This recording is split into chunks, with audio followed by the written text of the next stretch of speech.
네, 오늘의 전국 상황 윤희석 전 국민의힘 선임 대변인 그리고 이승훈 민주당 전략기획부위원장 두 분과 짚어보겠습니다. 어서 오십시오. 안녕하세요. 네, 박찬대 민주당 원내대표가 오전까지 마한혁 재판관을 임명하지 않으면 최상목 대행을 대통령 권한대행으로 인정할 수 없다. 이렇게 말을 했고요.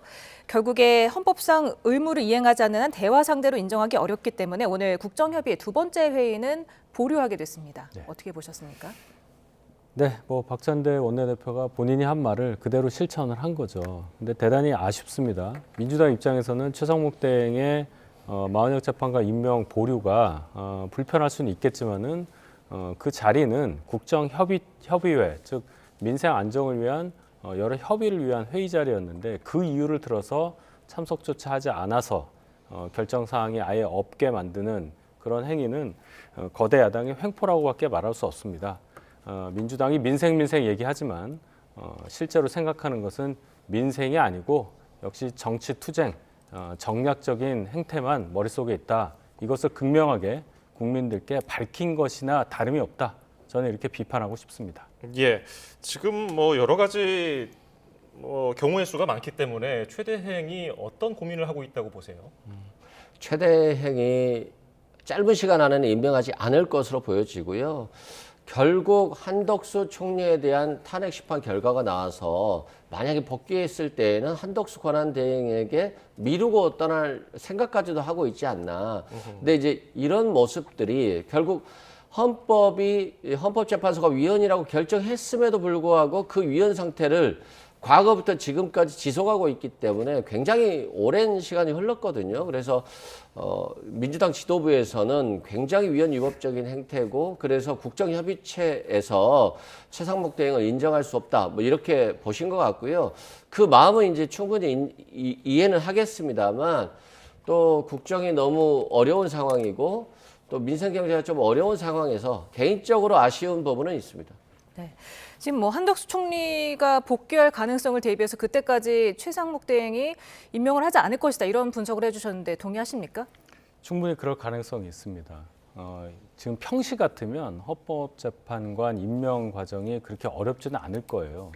그런데 마한혁 재판관을 임명할 경우에 그 신임 마한혁 재판관이 윤 대통령의 탄핵 심판 절차에 참여하느냐, 그래서 선고에도 참여하는 재판관이 될 것이냐 여부가 정말로 탄핵이 기각되냐 인용되느냐 그 결정을 할 수도 있는 상황이 되는 겁니다. 그렇기 때문에 최대행 입장에서는 이게 헌법재판, 그러니까 이 심판에까지 영향을 미칠 수 있냐를 고려하지 않을 수가 없고 또 사실 민주당에서는 지금 계속 임명하라고 말은 하지만 속내는 또 그렇게 간단하지가 않을 겁니다.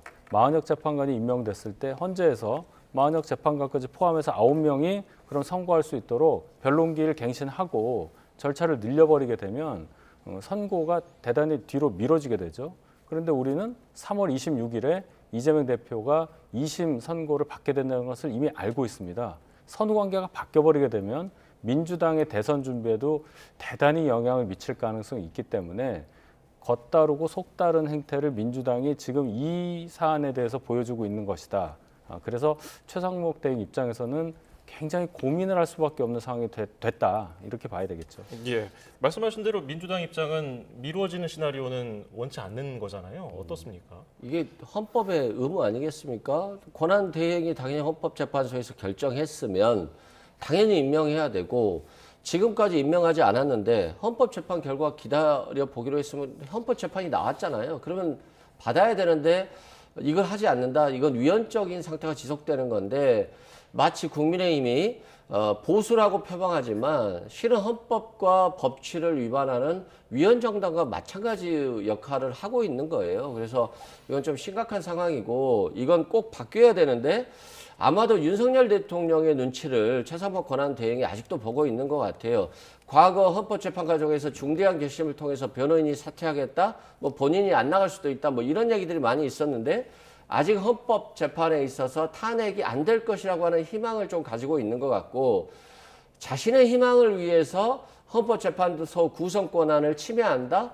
그리고 그 침해를 최상목 권한대행이 한다? 이건 굉장히 나쁜 선례이고 국민들께 봐서도 굉장히 안 좋은 부분이거든요. 그래서 헌법재판소의 결정을 좀 따라 주셔야 된다라고 말씀드립니다. 네, 그런데 국회 탄핵소추단 소속 민주당 이춘석 의원이 혹시 마흔여 후보자 임명으로 윤 대통령 심리길이 길어지는 건 아닌지 염려가 있다, 이런 말을 했거든요. 저는 이제 헌법재판소가 결정할 건데요. 길어질 수도 있다라고 해요. 변론 갱신할 경우에는 증거조사라든가 서정조사, 증인신문 관련해서 좀 조사를 해야 되는데 마찬가지로 헌법재판소법은 헌법재판의 성질에 반하지 않는 한도에서 형사소송법을 준용하기 때문에 좀 간이 절차로 할 수 있습니다. 당사자 의사와 달리.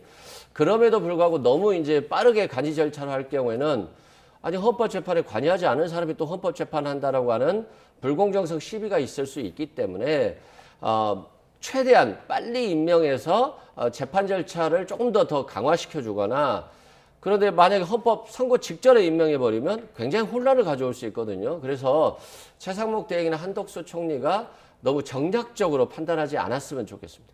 예, 만약에 한덕수 총리가 권한대행으로 복귀한다는 가정 아래 한덕수 총리는 그러면은 마 후보자를 임명할 것인가? 어떻게 보세요? 그 가능성도 그렇게 높게 보이지는 않습니다. 임명을 안 한다는 것보다 이제 시일을 좀 끌 가능성이 있죠. 그 사이에 윤 대통령 관련한 선고가 날 수도 있는 거고요. 그래서 지금 이 시점이 굉장히 애매하다는 말씀을 드리는 거고, 어느 분이 권한대행을 맡든지 간에 위헌이라고 이미 헌재에서 선고를 한 이상 위헌 상태를 방기한다는 것은 대단히 큰 부담인 것은 사실입니다. 말씀드렸다시피 윤 대통령에 대한 탄핵 심판 선고를 앞두고 있는 상황이라는 점을 고려를 한다면 마치 임명을 했을 때는 그럼 또 어떻게 할 거냐. 방금 전에 말씀하셨잖아요. 새로 재판관이 들어가서 뭔가 결정 과정에 뭐 변경이 있다거나 그렇게 될 경우에 또 국민들이 보시기에는 이게 공정한가 이런 또 논란도 있을 수가 있어요. 민주당에서 권한쟁의 심판을 통해서 국회의장 명이긴 하지만 마흔역 재판관 임명에 대해서 헌재에 권한쟁의 심판을 신청한 과정도 어떻게 보면은 이런 상황까지 고려하고 한 것은 아닌 것으로 보여요. 혼란을 자초한 측면도 있다는 측면을 고려를 한다면 민주당에서 이렇게 정치 공세할 일은 아니다.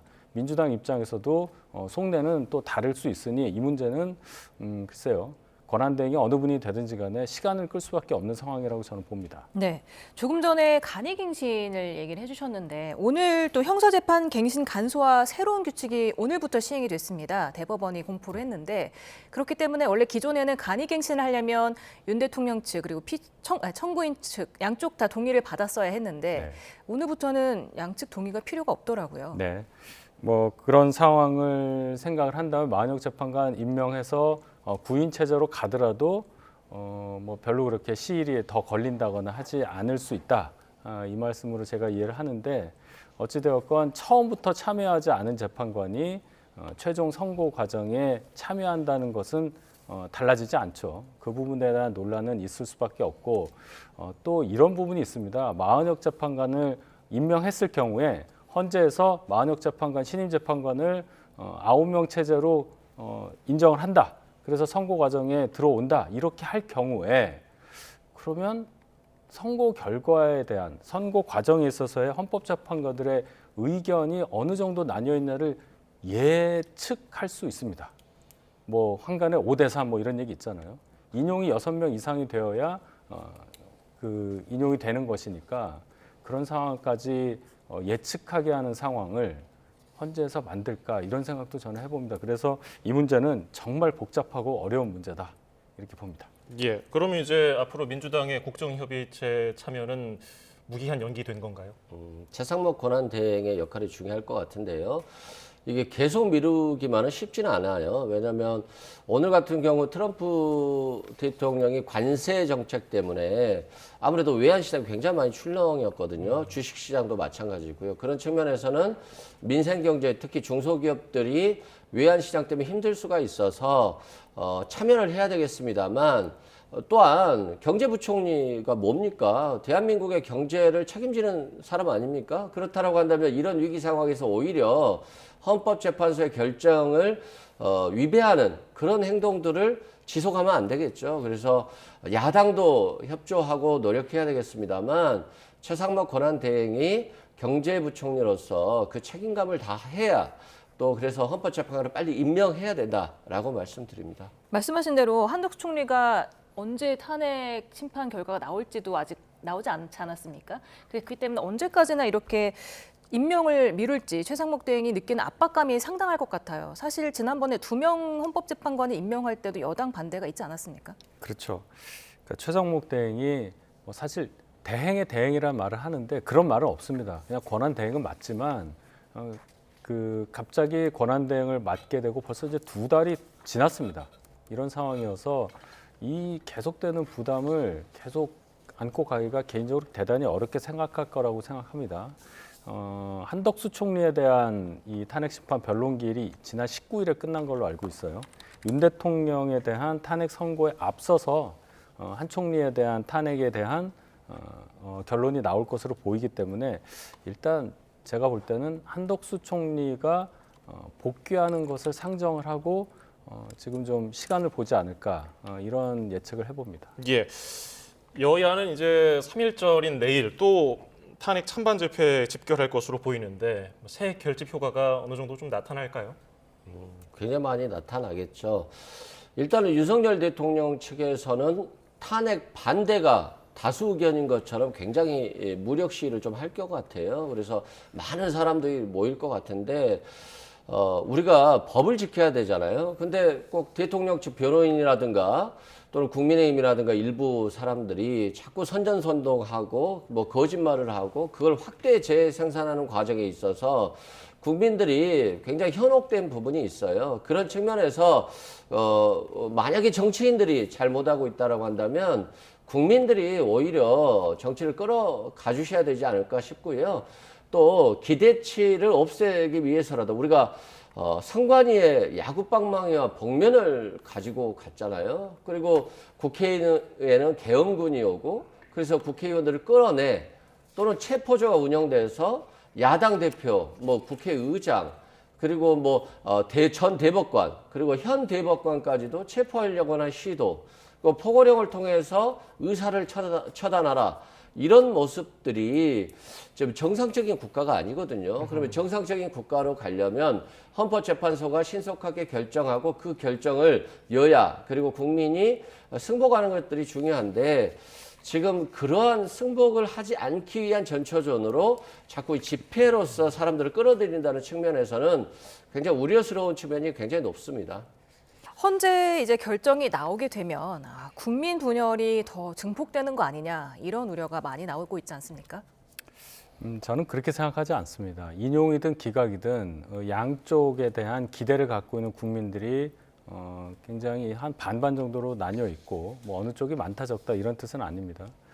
굉장히 그 기각을 바라는 분들의 열망이나 인용을 바라는 분들의 기대나 굉장히 높은 수준이어서 지금까지는 갈등 양상을 많이 보였지만 일단 헌재에서 결정을 하면은 거기에 또 따르실 것이라고 봅니다. 일부에서는 불복을 할 거다 뭐 이런 얘기도 있는데 특히 인용됐을 경우에 윤 대통령을 중심으로 한 좀 뭐 윤 대통령을 지키자 이런 분들에 의한 어떤 뭐 불복 가능성을 많이 말씀하시는데 솔직히 불복할 방법이 어디 있겠습니까? 헌재에서 결정하면 그대로 그것이 효력을 발생해서 윤 대통령이 더 이상 대통령직에 있을 수가 없게 되는 겁니다. 물론 감정적으로 여러 가지 상황은 맞을 수가 있겠지만은 우리 국민의 수준이 그렇게 낮지 않고 이 판단, 헌재의 판단을 다 존중하시리라 저는 그렇게 믿고 싶습니다. 예. 갤럽 여론조사 조금 전에 저희가 띄워드렸었는데 탄핵에 찬성한다는 의견 59%, 반대는 35%. 이거는 어떻게 해석하고 계십니까? 그게 국민의 뜻 아니겠어요? 뭐 윤석열 대통령 측에서는 탄핵이 안 될 거다라고 얘기하고 있습니다만 국민들이 먼저 안다라고 보시면 될 것 같습니다. 벌써 찬성이 59대 35%이기 때문에 압도적으로 높죠. 그리고 정권 교체율도 탄핵 찬성보다는 낮습니다만 51대 38로 정권 교체 비율이 굉장히 높거든요. 이건 결국 국민들이 변화를 원하고 있고 윤석열 대통령 측의 변호인들이 아무리 뭐 국회의원을 끌어내라고 한 적이 없다라든가 뭐 잘못한 게 없다, 뭐 대통령은 잘못한 게 없고 부하들 탓이다, 뭐 이런 말들로 거짓말을 해봐도 대다수의 국민들은 그게 사실이 아니라는 걸 알고 있거든요. 그래서 지금 윤석열 정부를 바라보는 시각은 굉장히 무능했다. 2년 6개월 동안 야당 수사 말고 한 게 있는가. 그리고 여전히 책임을 지지 못한다. 대통령이 좀 책임감을 갖고 다 내 탓이다. 부하들은 좀 용서해 달라라고 하는 모습들을 보여줬어야 되는데 내가 지시하지 않고 부하들이 다 했다라고 하는 측면이고요.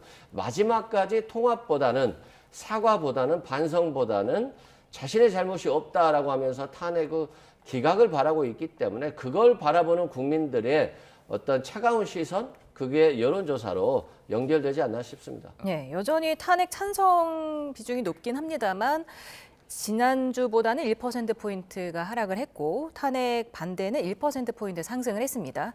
그리고 정권 교체도 51%로 월등히 높긴 합니다만 2%포인트가 낮아졌고 정권 유지는 1%포인트 상승을 했어요. 이 부분은 어떻게 보십니까?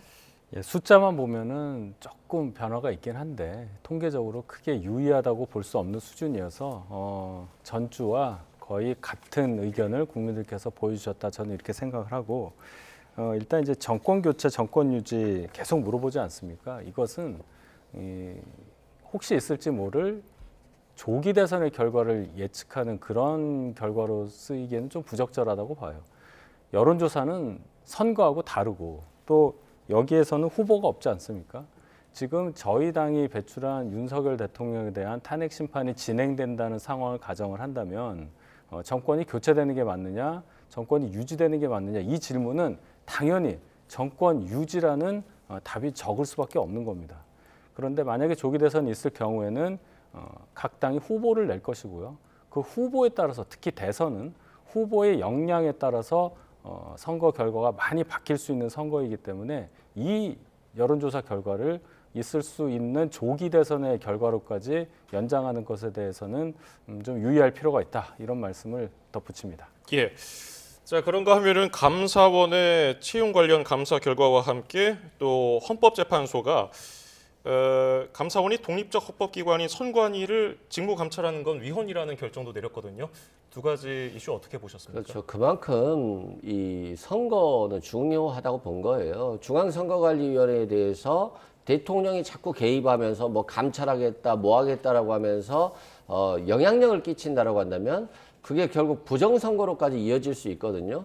또한 선거 판단에 있어서 뭐 선거법 관련한 위반자들을 고발하기도 하고 여러 가지 선거와 관련한 영향력을 행사할 수 있는 기관이 또 선거관리위원회예요. 근데 그런 기관을 감사원이 행정기관 내부가원이 아닌 선거관리위원회까지도 감사한다고 할 경우에는 선거 결과가 왜곡된다거나 선거에 부정한 영향을 미칠 수도 있기 때문에 헌법재판소는 그걸 더 중요시한 것 같고 특히 이번에 계엄 내란 사태도 영향을 미친 것 같아요.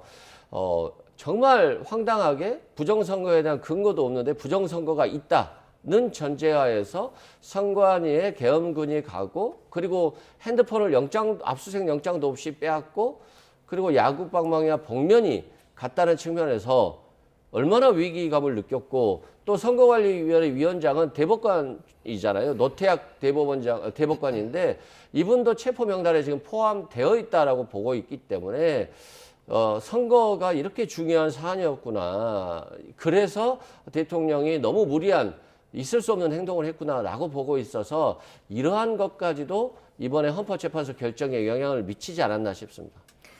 근데 지금 부정선거 의혹과는 별개로 지금 또 부패 행위, 선관위의 부패 행위가 감찰 대상에 포함되지 않는다는 거예요. 이거는 어떻게 그러면은 견제를 해야 합니까? 저는 대단히 이 헌재 결정에 좀 유감스러운 입장을 표명하고 싶은데요. 일단 감사원법 24조를 볼 필요가 있습니다. 24조에 보면 감사 제외 기관에 법원, 헌재 그리고 국회 딱 세 기관만 적시되어 있습니다. 헌재는 이 규정을 예시 규정이라고 생각하고 선관위도 감사 제외 기관이라고 판단을 한 겁니다. 그런데 이 법을 만들 당시에 특히 95년에 감사원법 개정을 할 때도 제외 기관이 더 늘어나지 않았어요. 이유는 이게 예시 규정이라는 성격의 입법 취지가 있었고 선관위에 대해서는 입법할 때도 선관위는 행정기관의 성격이 강하기 때문에 이 제외기관에 넣지 않는다.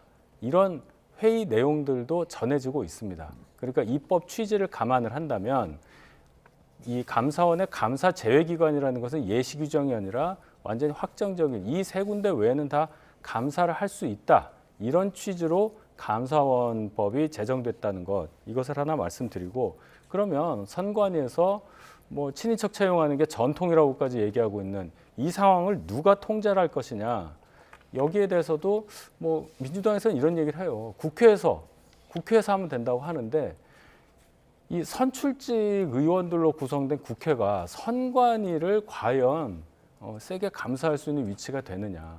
국회의원들이 제일 무서워하는 게 선거법 위반 아니겠습니까? 그래서 늘 선관위에 굳이 그렇게 대립각을 세우려고 하지 않고 정치인 그 누구도, 선출된 국회의원 그 누구도 선관위에 대해서 비판하는 발언을 한 것을 제가 들은 적이 없는데, 무슨 방법으로 국회에서 선출된 사람들이 선관위를 견제할 수 있겠느냐. 이러한 입법 불비 상태를 방치하라는 그런 성격의 헌재의 결정, 이 부분은 비판 수위가 굉장히 높을 수밖에 없다. 여기에 대해서는 충분히 더 논의를 하고 국회든 어디든 이것을 방지할 수 있을 만한 그런 방안을 꼭 마련해야 한다고 봅니다. 예. 자, 그리고 서울중앙지검 수사팀이 어제에 이어서 오늘도 창원에 내려가서 지금 소환 조사 중인데요. 이런 일련의 소환 조사 내용들 어떻게 보고 계십니까?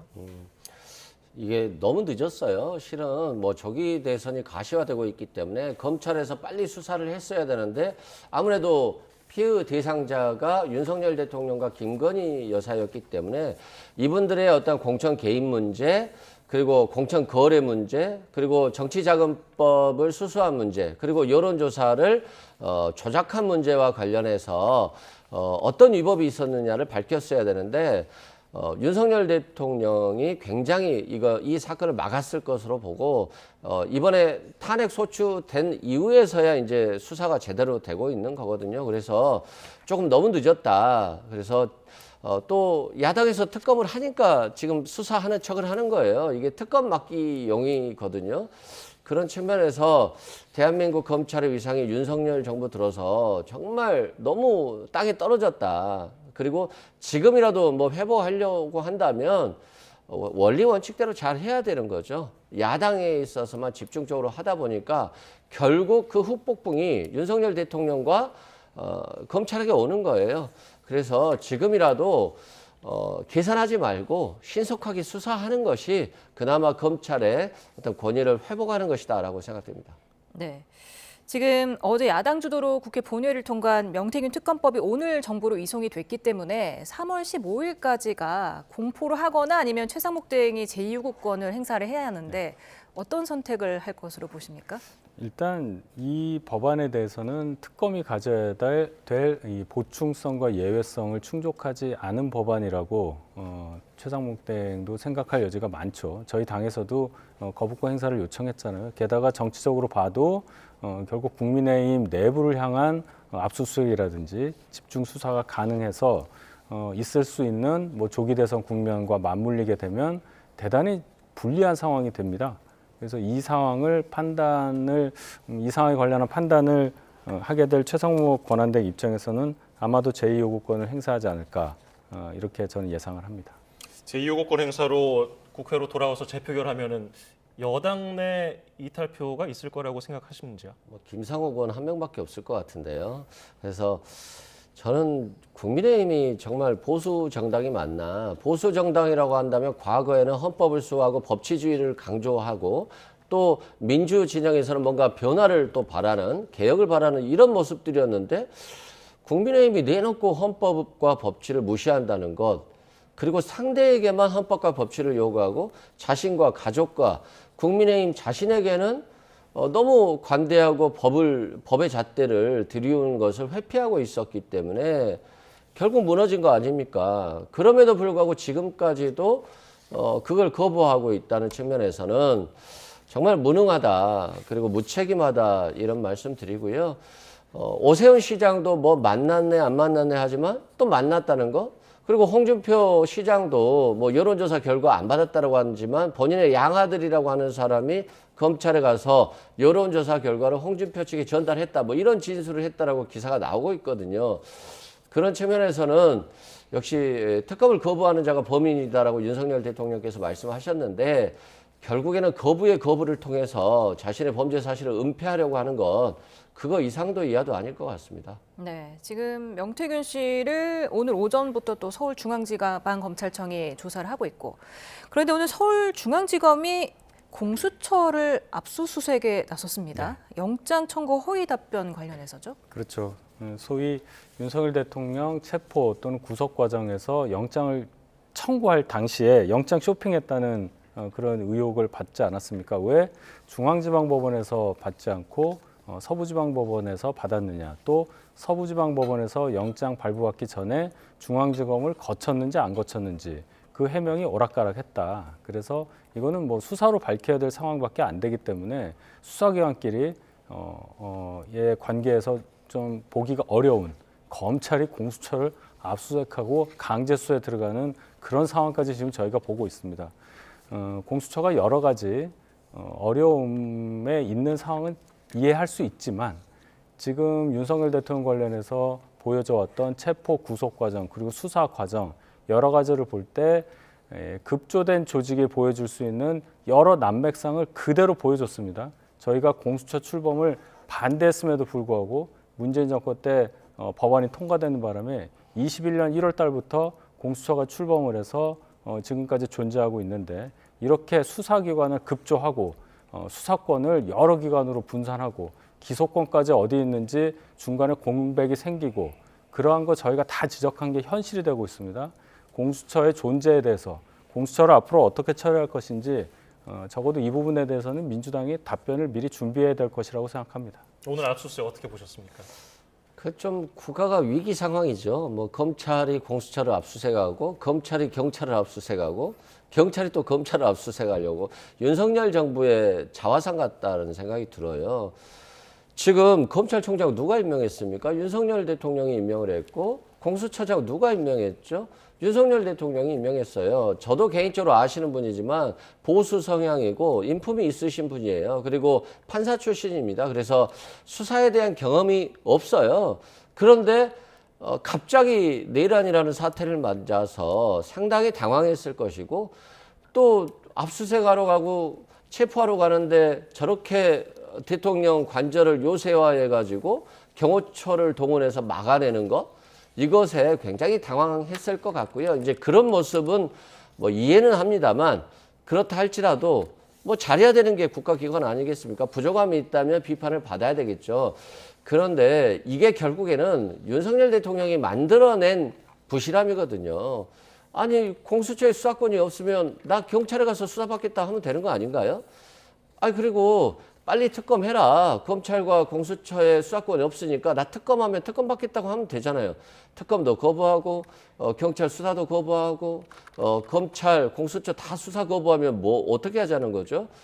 또 서부지법에서 부르면 가고 중앙지법에서 부르면 가면 되는 건데 그냥 못 받겠다는 거예요. 대법원장도 윤석열 대통령이 임명했어요. 그래서 대통령이 나서서 헌법과 법치를 무시하는 태도를 보면서 전 국민이 경악을 했을 것 같은데요. 좀 이런 문제들이 빨리 종식돼서 좀 국정 혼란 난맥상이 좀 수습됐으면 좋겠다 이런 생각이 듭니다. 예.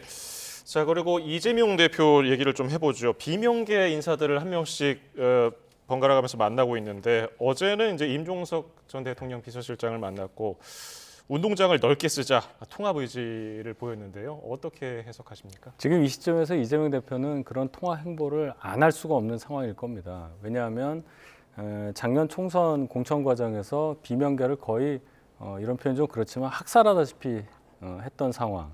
그런데 이제 대선을 갑자기 나가야 되니까 그분들까지 껴안아야 대선 승리를 담보할 수 있다. 이런 판단을 내렸을 텐데 아쉬운 게 있습니다. 지난 1년 동안 전혀 통화 행보를 하지 않다가 갑자기 하게 되니까 임종석 전 실장이 어제 날선 얘기를 했잖아요. 이재명 대표의 대항마 이런 분을 내가 지원하겠다. 면전에서 그런 얘기를 했고 박용진 의원도 마찬가지로 4번이나 공천 안 준 끝에 결국 원외로 밀려난 상황에서 이재명 대표가 만나자는 전화를 받고 정말 많은 감정이 올라왔다. 이재명 대표가 통화 행보하지만 그 뒤에 남겨진 것만 봐도 그렇게 썩 아름다운 결과는 아니라고 보고 제일 중요한 건 이재명 대표 2심 나온 뒤에 통화 행보의 대상이 되는 이분들, 지금 미리 만난 분들이 어떤 입장을 보일까가 가장 중요하다고 저는 봅니다. 지금은 만나서 통합에 대한 가치를 역설하고 통합하겠다 그렇게 얘기는 하지만 이재명 대표가 1심과 마찬가지로 2심에서도 중형을 받을 때는 민주당 입장, 민주당의 구성원, 민주당의 지지자들은 굉장히 큰 고민에 쌓일 것이 분명합니다. 대법원 판결이 언제 나올지 모르는 상태에서 만약에 유죄가 확정이 되면 민주당은 후보가 없이 조기 대선을 맞을 수도 있는 겁니다. 그러면 민주당의 구성원들은 어떤 또 판단을 해야 되는지 그 부분이 더 중요하지 저렇게 보여주기식 만나서 서로 식사하고 웃고 이건 그렇게 중요하지 않다고 저는 생각합니다. 네, 오늘 또 김동연 경기지사를 만났어요. 지금 김동연 지사가 개헌이 논의조차 되지 못하는 상황이 도저히 이해되지 않는다 이렇게 말을 했는데 개헌 필요성은 또 인정을 하잖아요. 이재명 그렇죠. 대표가. 개헌의 필요성을 인정하지 않은 사람은 없겠죠. 대통령 중심제에서 너무 대통령이 권력을 행사해서 좀 굉장히 국가적으로 위기 상황이 올 때가 많았기 때문에 개헌이 필요한 건 맞는데 김동연 지사도 속으로는 그럴 거예요. 지금 개헌할 시기는 아니죠. 뭐 개헌하려고 한다고 해서 국민의힘이 개헌에 동참하겠습니까? 그런 측면에서는 일단 내란 사태를 빨리 종식하고 조기 대선을 통해서 차기 대통령을 만드는 게 맞는 것 같고 대선 과정에서 한동훈 대표도 뭐 3년 내에 사퇴하겠다 이런 메시지를 냈는데요.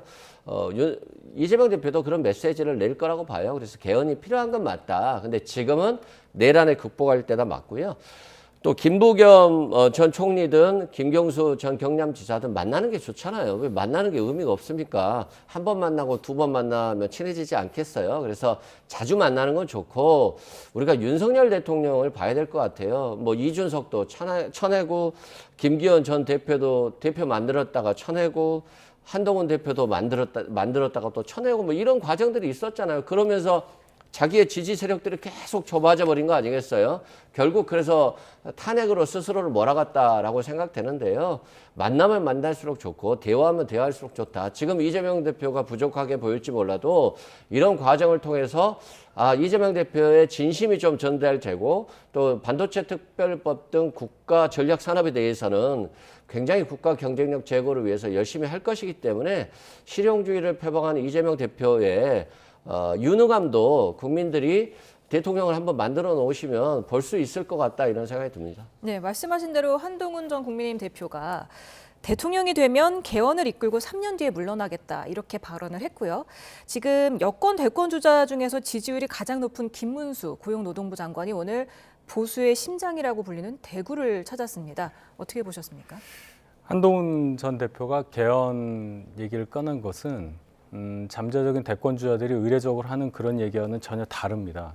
지금까지 개헌 얘기하신 분들 많았지만 한 번도 된 적이 없고 우리가 헌법 개정한 지가 거의 40년이 가까우는데 한쪽은 의회 권력을 절제하지 못해서 29번의 줄탄핵을 했고 또 행정부 수반은 계엄이라는 극단적 방법으로 그것을 극복하려고 했었던 상황이 지금 이 상황입니다. 그런 문제의식에서 출발을 해서 이 87년 체제를 닫는 역할을 하자.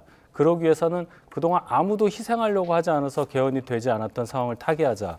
그래서 본인이 희생한다는 자세로 임기를 3년으로 딱 못을 받고 그 안에 개헌을 해서 새로운 헌법에 의한 28년도 대통령 선거에는 출마하지 않을 것이다. 이렇게 선언을 한 거죠. 그 약속은 한동훈 대표가 비대위원장 시절에 총선에 출마하지 않겠다고 선언하고 그것을 실천했다는 것을 감안한다면 국민들께서 대단히 믿을 수 있는 선언이라고 생각하고 다른 분들 차기 대통령이 되시는 분은 그렇게 똑같이 임기 3년 못 받고 차기 대선에 새 헌법에 의한 차기 대선에 출마하지 않겠다는 약속을 해야 한다. 이런 한동훈 대표의 주장에 맞춰서 비슷한 그런 개헌의 의지를 밝힐 그런 의무가 있다고 저는 생각합니다.